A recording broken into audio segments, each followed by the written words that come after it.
Halo, selamat pagi semuanya. Kembali lagi dengan Ibu Noven di pembelajaran matematika untuk kelas 7. Pada kesempatan ini kita akan melanjutkan materi berikutnya. Semoga kalian dalam keadaan sehat dan tentunya tetap semangat. Dan mari kita bersama-sama untuk menyimak pemaparan video berikut ini. Selamat menyaksikan, Tuhan memberkati. Baik, pada kesempatan ini kita masuk ke bab berikutnya, yaitu bab 7 tentang sudut dan garis sejajar. Nah, di sini kita akan belajar tentang pengertian dari sudut dan garis-garis sejajar. Yang pertama, kita akan mengetahui tentang sudut. Apa yang dimaksud dengan sudut? Definisinya apa? Kemudian penamaan sudutnya bagaimana? Lalu besar sudut itu seperti apa?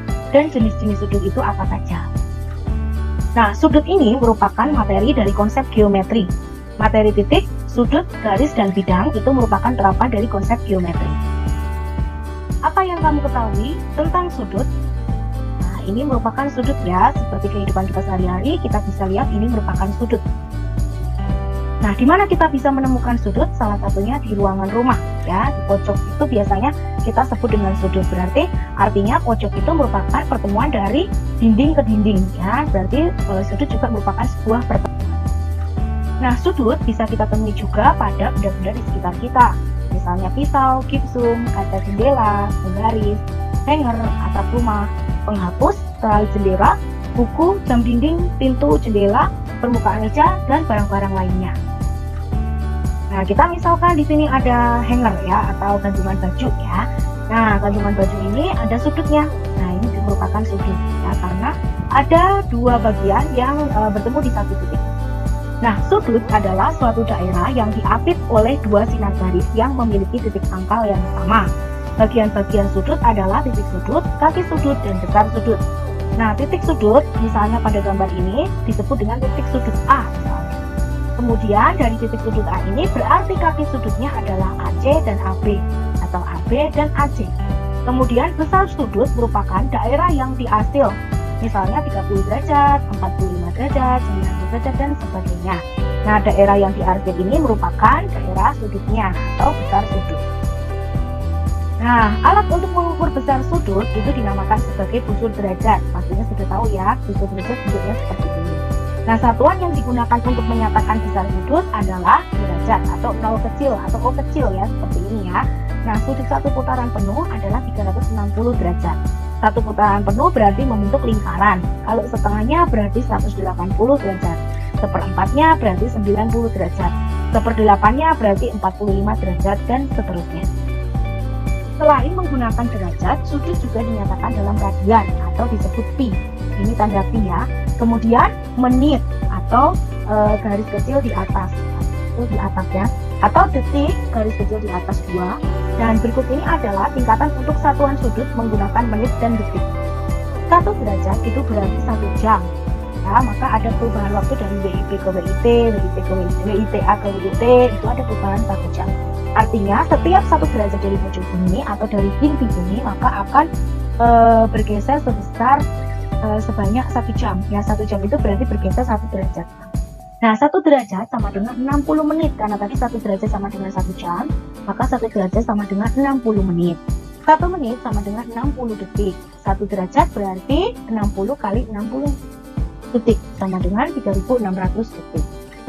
Nah, kebalikannya 1 menit sama dengan 1/60 derajat atau 1/60 jam. 1 detik sama dengan 1/60 menit atau 1 detik sama dengan 1/3600 derajat. Nah, berikutnya adalah tentang penamaan sudut. Penamaan sudut bisa dilakukan dengan 2 cara, yaitu dengan 1 huruf, yaitu menyebutkan hanya titik sudutnya saja, dan yang cara kedua adalah dengan 3 huruf, yaitu dengan menyebutkan kaki sudut dan titik sudutnya. Dengan 1 huruf, misalnya kita sebutkan sudut A, dibaca sudut A, tulisnya sudut A, seperti ini penulisannya. Kemudian kalau dengan 3 huruf, maka sudut A ini bisa dituliskan sebagai sudut BAC atau sudut CAB. Jadi kalau yang kita maksudkan adalah sudut A, maka jika penamaan 3 huruf, A-nya ada di tengah. Jadi boleh BAC atau CAB. Begitu. Kalau misalnya kita ingin sudut B, berarti bisa A, BC, B-nya di tengah, C, BA, dan seterusnya. Kemudian untuk jenis-jenis sudut ada 1, 2, 3, 4, 5 jenis sudut. Yang pertama adalah sudut lancip ya, sudut yang diapit oleh garis yang berada di antara 0 sampai 90 derajat. Kemudian sudut siku-siku berarti sudut yang besarnya 90 derajat. Lalu ada sudut tumpul yang besar seperti ini antara 90 derajat tetapi kurang dari 180 derajat. Nah, kemudian ada sudut yang tepat 180 derajat, ini disebut dengan sudut lurus atau kita menyebutnya garis ya. Nah, kalau garis lurus itu berarti sudutnya 180 derajat. Kemudian yang berikutnya yang terakhir adalah jenis sudut refleks. Jenis sudut refleks ini merupakan kebalikan sudut lancip. Kalau sudut lancip di sini berarti refleksnya yang ini yang besar ini. Balikannya. Kemudian kalau misalnya tumpul berarti yang kebalikannya. Nah, ini disebut dengan sudut refleks, merupakan sudut yang besarnya antara 180 derajat dan 360 derajat. Kemudian hubungan antar sudut itu yang pertama ada sudut yang saling berpelurus atau sering disebut dengan bersuplemen. Artinya jika dua sudut atau lebih dijumlahkan maka sudut itu saling berpelurus, artinya jumlahnya adalah 180 derajat. Jadi ada satu sudut, dua sudut, tiga sudut, empat sudut dan seterusnya. Jika dijumlahkan membentuk garis lurus maka itu merupakan sudut yang saling berpelurus atau bersuplemen. Kemudian yang berikutnya, sudut yang saling berpenyiku atau berkomplemen. Jika ada sudut yang dijumlahkan hasilnya 90 derajat, maka sudut itu disebut saling berpenyiku atau membentuk 90 derajat. Atau sering disebut dengan istilah pakainya berkomplemen. Kemudian yang ketiga, sudut yang saling bertolak belakang. Ya, sudut yang saling bertolak belakang itu adalah sudut yang saling bertolak belakang, artinya misalnya BOC itu bertolak belakang dengan AOD.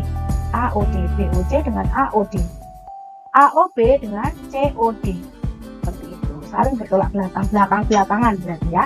Nah, sudut yang saling bertolak belakang itu besarnya sama. Berarti kalau misalnya BOC 120 derajat, maka AOD juga 120 derajat. Misalnya AOB 75 derajat, maka COD 75 derajat juga. Nah, ini ya untuk hubungan antar sudut. Baik, selamat mempelajari untuk dan lebih memahami. Silakan berlatih dengan latihan dan kita jumpa lagi nanti di pertemuan berikutnya untuk materi berikutnya. Oke, terima kasih. Bye-bye.